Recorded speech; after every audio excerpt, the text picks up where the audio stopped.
नमस्कार। आप सुन रहे हैं द बॉलीवुड रेडियो और मैं हूं आपके साथ आकाश। दोस्तों, आज के इस पॉडकास्ट में बात राजेश खन्ना की और साथ ही आपको उस दौर में ले चलेंगे जिस दौर के बारे में ये कहा जाता है कि वो राजेश खन्ना के सुपर स्टारडम का दौर था। और बात होगी उस दौर की कुछ सुपरहिट फिल्मों की, उनके बनने की कहानी और राजेश खन्ना की कहानी। राजेश खन्ना ने एक बार फिर एक साथ 3 सफल फिल्में दी। साल 1972 में आई अपना देश, जो कि एमजी रामचंद्रन और जयललिता की बेहद सफल तमिल फिल्म नाम नाडु का हिंदी रिमेक थी। जोरदार फिल्मी लटकों झटकों और बढ़ा चढ़ाकर नाटकीयता, अजीबोगरीब पोशाकें और नाचने पर मजबूर कर देने वाले आर डी बर्मन के संगीतबद्ध गीतों जैसे दुनिया में, लोगों को और आशा भोसले और आर डी बर्मन का ये गाना तो बहुत मशहूर हुआ। और ये जो गाने थे अपना देश धड़कती उछल कूद वाली फिल्में थी।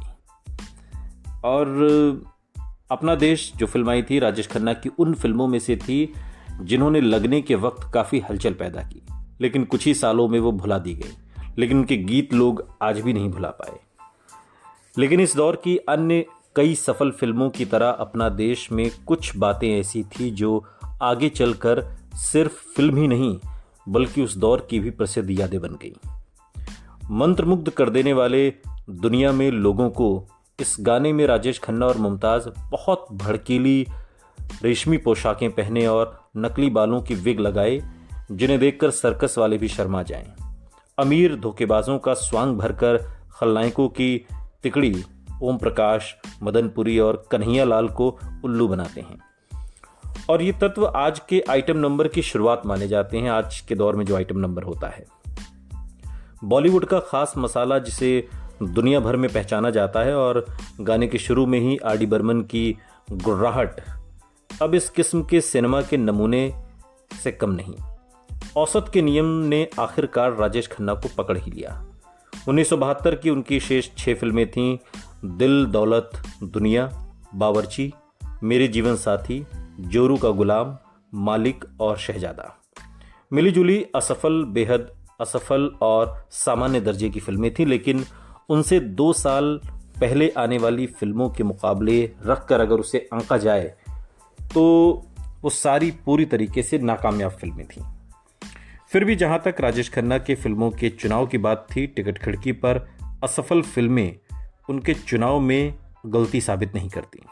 हो सकता है उन्हें उनमें से कुछ फिल्में मजबूरन करनी पड़ी हो, लेकिन मेरे जीवन साथी या दिल दौलत दुनिया साल 1972 की ये दोनों फिल्में उनकी सफल फिल्मों से बहुत अलग नहीं थीं।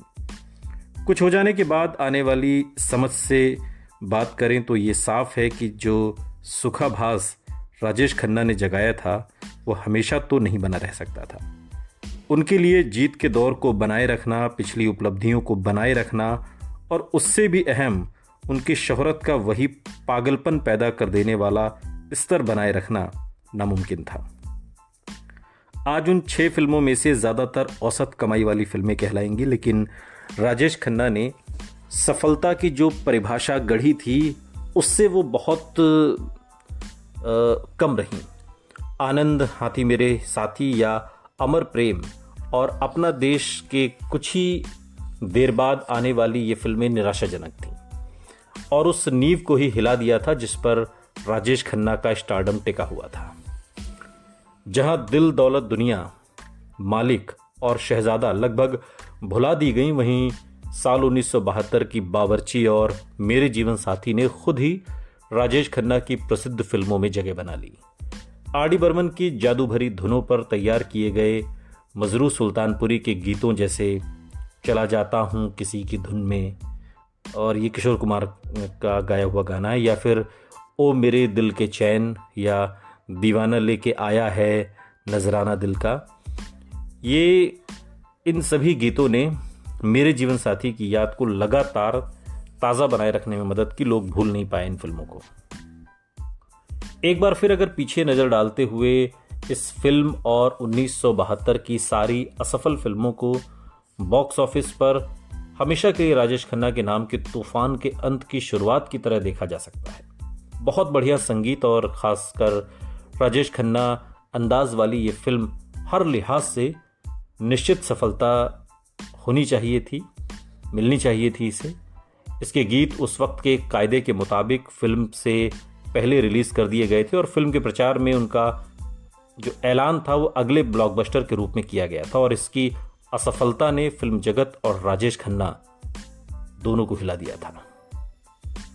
बावर्ची की बात करें तो बावर्ची राजेश खन्ना की ऋषिकेश मुखर्जी के लिए दूसरी लंबी भूमिका और जिसके लिए निर्देशक ने राजेश खन्ना को शशि कपूर के लिए लगभग छोड़ ही दिया था एक तरीके से और एक कल्ट फिल्म की जगह हासिल इस फिल्म ने की।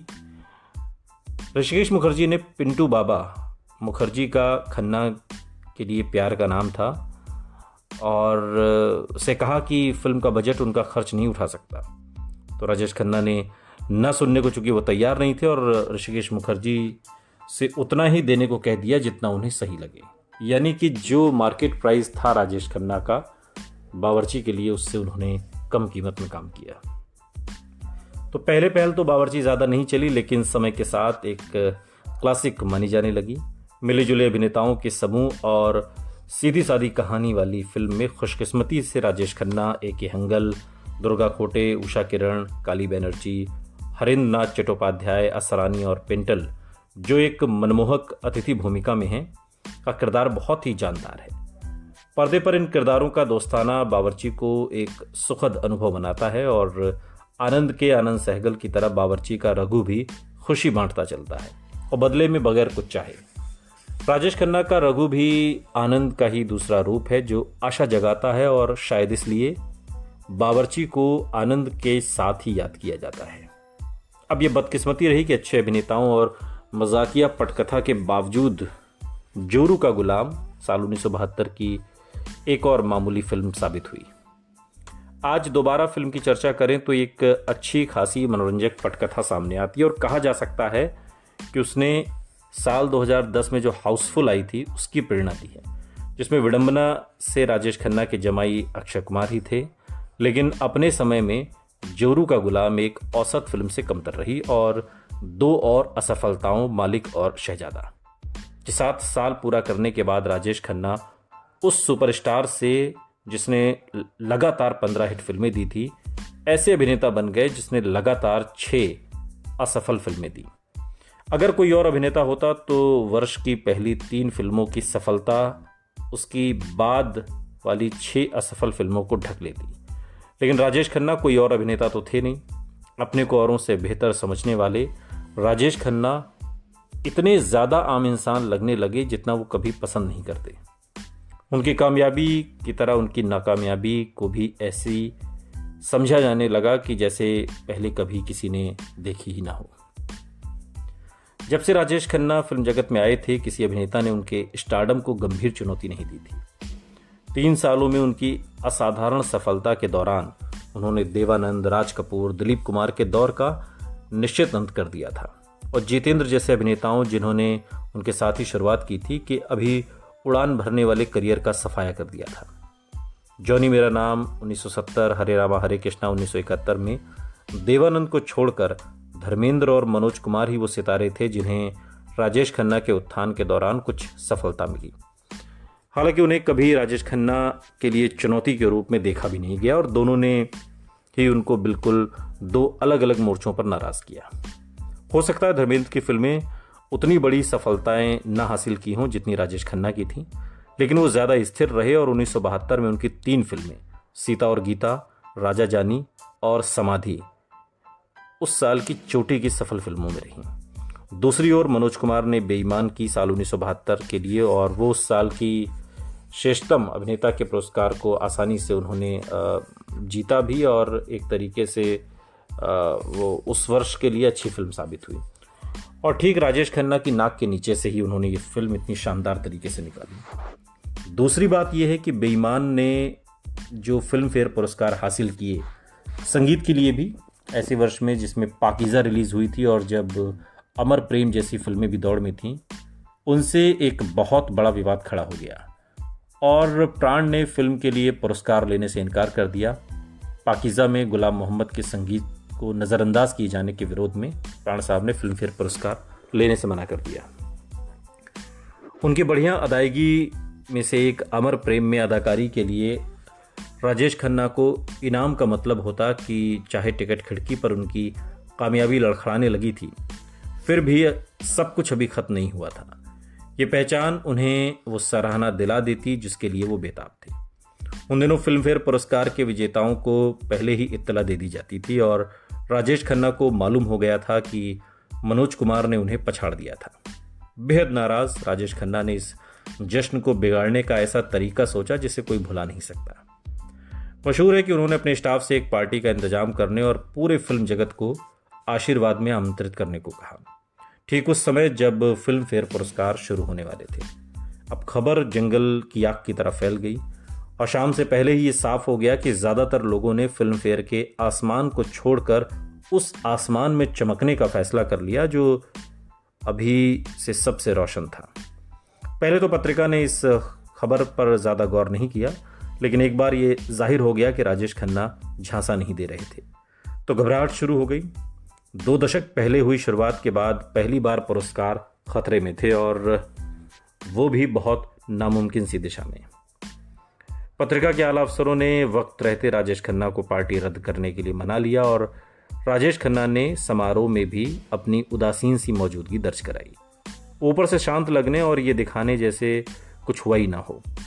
और इन्हीं पसोपेश के बीच झूलते हुए वो सबको गुस्से से घूरते रहे, लेकिन शालीन बने रहे।